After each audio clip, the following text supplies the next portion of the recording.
These two cables is optical cable. This is the power cable we offer.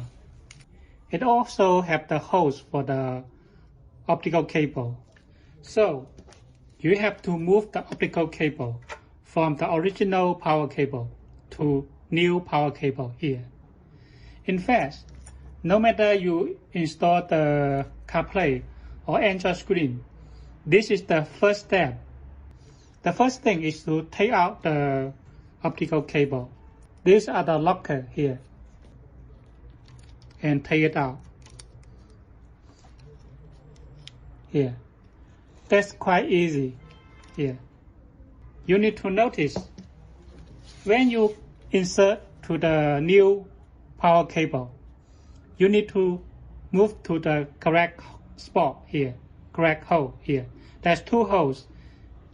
We just take out from this spot, from this one, and should move to this one, here, to this one. This is the first thing you need to notice. And the second thing you need to notice is the optical cable have the direction when insert to the new power cable here.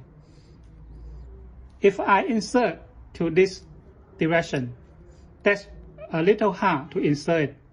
Yeah, you can see a little hard when insert it.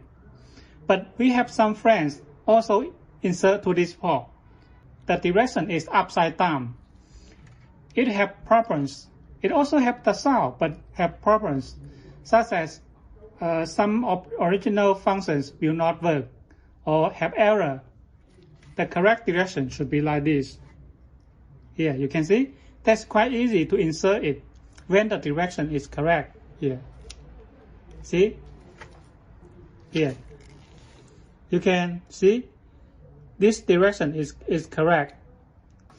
If you forget which hole you remove from the cables, you can compare. You can see the spots in the original radio here. Then when you connect the cable like this direction, that is correct because two cables connect to these two spots here.